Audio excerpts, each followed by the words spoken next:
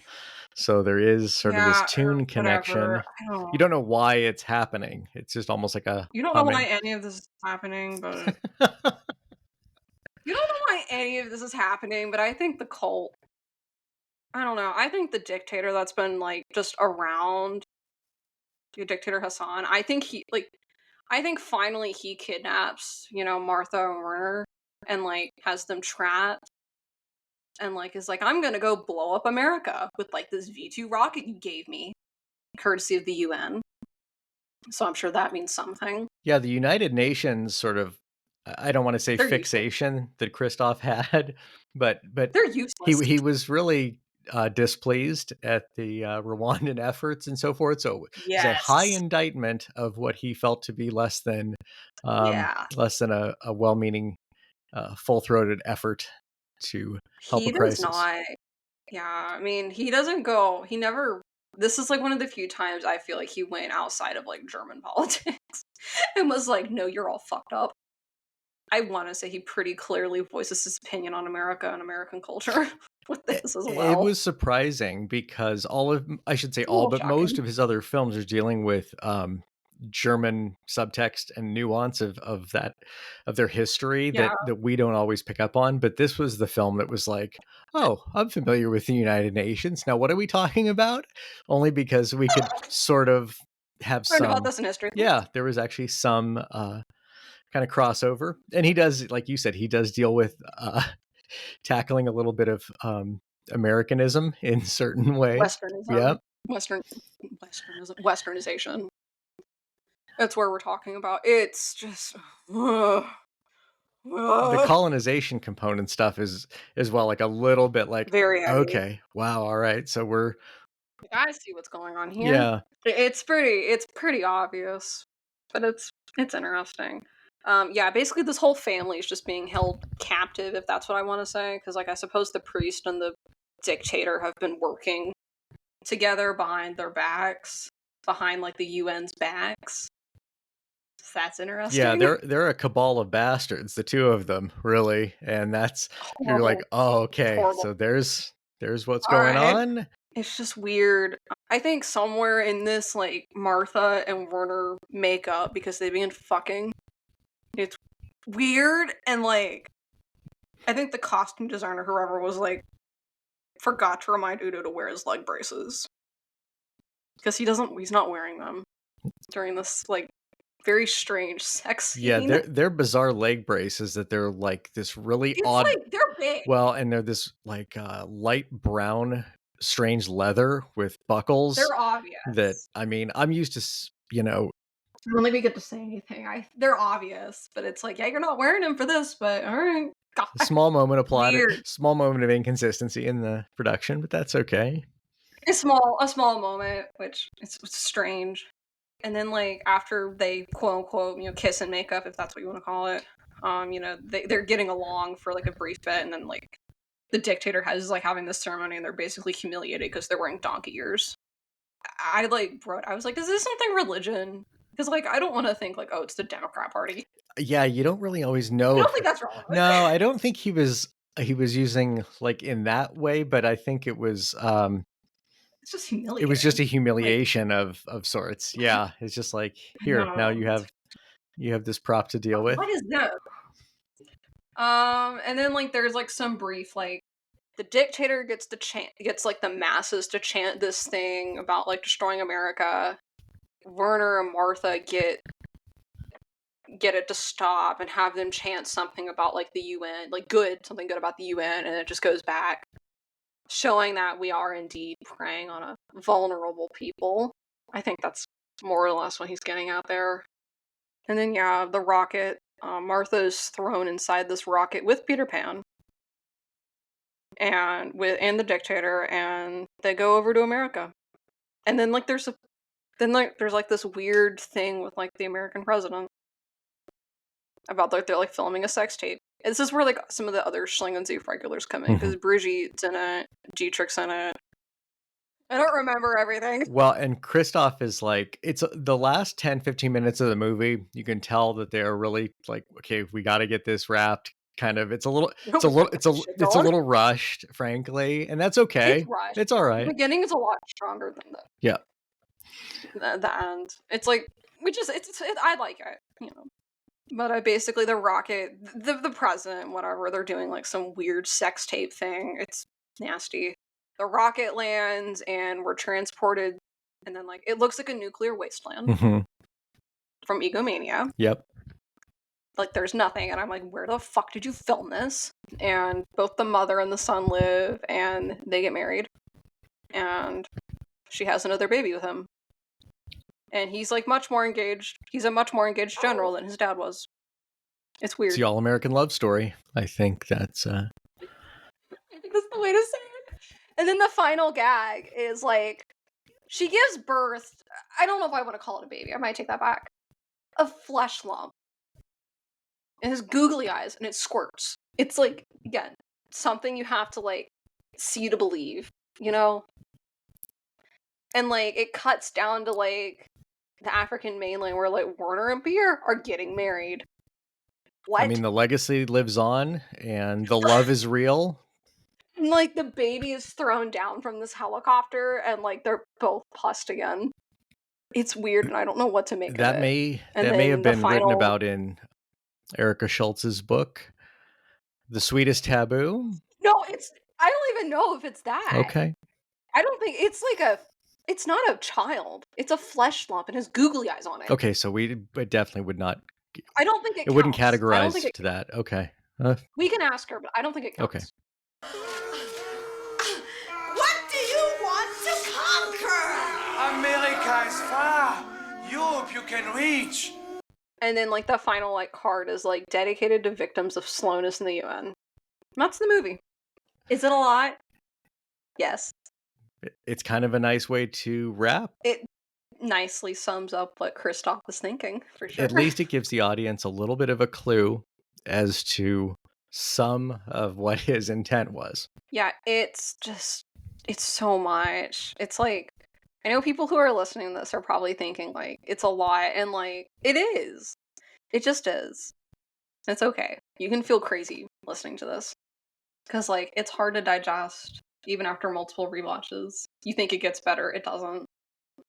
I think the message it's trying to send and like the style it's done in, which I don't know if I'm like able to quite properly convey. I don't know if John Waters would be John Waters comes to my mind because it's like nothing can really prepare you to watch one of those films, you know? But like, I liked it. I liked it. So I picked it. It's an easy 5-star for me because it's chaotic and gross.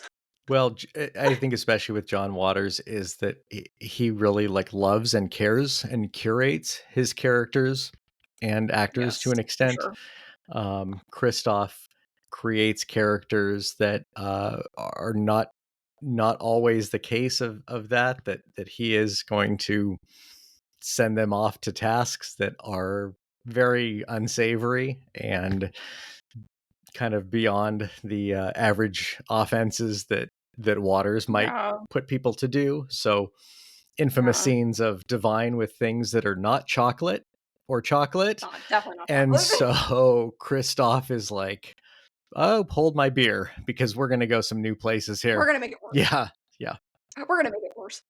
I promise you, like, I know that, like, summer I just feels long-winded. I promise you, there are things that, like, I missed.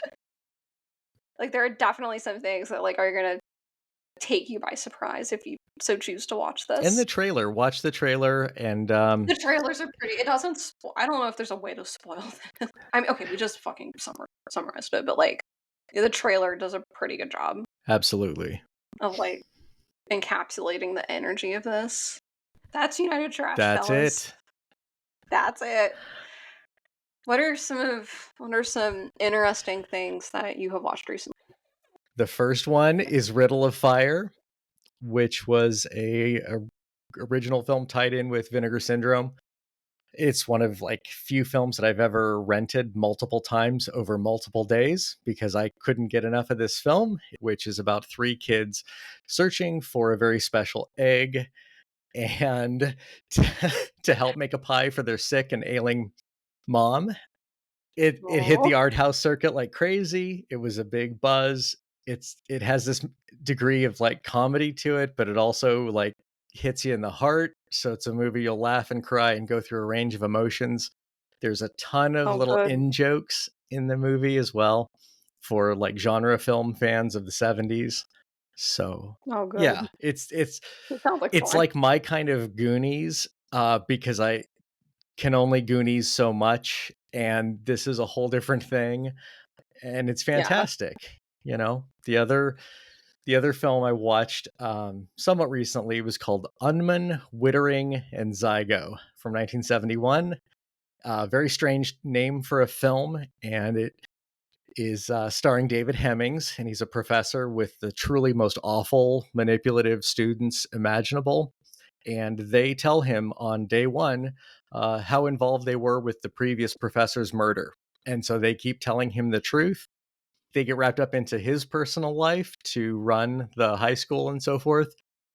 And the movie's filled with really crazy names. It's kind of dark comedy into a thriller. It did get a release here in the US from Arrow, but as far as like international, it can be a little bit trickier to come by. But a really neat, special kind of film. The last film was called The Reckoning from 1970, and a friend of ours named Matt really recommended this and kind of pushed the ball on this film to different friends of ours. And so we're sort of thankful for him to discover it. The primary actor is named Nickel Williamson. He basically is negotiating through a bad marriage and all kinds of like professional life and conflicts when his father dies unexpectedly by these kind of like teen punk kids. And he goes on just like a revenge kind of strange warpath, and you just have no idea what his moral compass is going to be as he's trying to find out who the culprits were behind the death of his father. It's absolutely gutting and intense performance of a character who's thoroughly unlikable. However, as a human being, you definitely empathize or for the loss of a loved one unintentionally. So those are the three recent films that I've picked out that I think definitely are worth looking into. How about you, Yeah. Parker? All right. My three favorites, I think, are one of them definitely is a bit easier to find, and it'll be a little shocking that I've kind of put it off for so long. It's funny we're talking about like the German Chainsaw Massacre in this because like about a week or so ago, I watched the original Texas Chainsaw Massacre for the first time, right before boarding an airplane too. I was like, before I left my house, I'm just gonna watch You're in the this. club now. Oh yeah. Immediate favorite. I don't know if there's much else to say about it that has not already been said. I don't want to rehash any old points. I will just say, as someone from the American South, this is beautiful and perfect and what something like that should be. You know, I'm sure there's a lot to read into. It seems, it seems like there's a lot of both intentional and unintentional metaphors and themes and whatnot in it that one could talk about for quite some time. But a common theme with these like favorites will be, oh, Parker's just now getting around to watching this like very well-known thing because time, but oh well. Another maybe not as well-known one, but like something that I thought was like really important after seeing that like several of like my Letterboxd friends had like rated it really highly was 1993's The Untold Story. I haven't seen a ton of Hong Kong Category 3 stuff. A little bit here and there, but I like some sick part of me like just decided it was time. And so I watched, Anthony Wong try to not get caught by these cops for, murdering this family of 7. There were definitely parts of it that even that like I was like, holy shit, this is insane. But like I really like enjoyed it a lot, And then finally, my third pick would be Derek Jarman's The Garden, which is very avant-garde and very, you know, almost nearly wordless, very, like, you know, a lot of religious allusions with, like, Tilda Swinton sort of playing this, like, Madonna figure. There's, like, these gay lovers that are just being put through a lot, you know. Not entirely sure what it means, but I really liked it. There's a lot of thematic stuff that I would love to get into. So, those are my 3 favorites. Outstanding. Would you like to talk about what we're covering next episode? Our next episode is going to be on a film called Flexing with Monty. Monty is a character that is, it's hard to put into a box. He has very caveman abilities, I suppose, and Sure. that is definitely not a compliment to his grunting and weightlifting and other general behaviors. Nice way to put it. He's kind of another one of those unlikable characters, but he's also So, captivating. it'll be a miracle if, like, one day we talk about a film with likable characters on this podcast. It'll probably be a Derek Jarman film. He actually It has probably them. will. He's got, Because he yeah. does, yeah. But, like, yeah, Monty, not that. Definitely not that. No, and the film itself is, again, it's a little bit like United Trash and like a complete fever dream. Aspects of it have kind of David Lynch nods. It can be thoroughly offensive. The music is very 90s sort of hip hop and 90s dance Sure. aspects to it. Yeah. There's tons of religious allegory that goes actually like into thorough depth as you kind of get through the film. There's notables like Sally Kirkland is in it, but otherwise this is a really odd film made by a strange director who didn't do anything else particularly. Yeah, we're going to venture into a whole nother hot mess with Flexing with Monty. You get to summarize that. We did make a song. We even did a nice. I did. I made a nice little song with Monty's vocal kind of clips and so forth.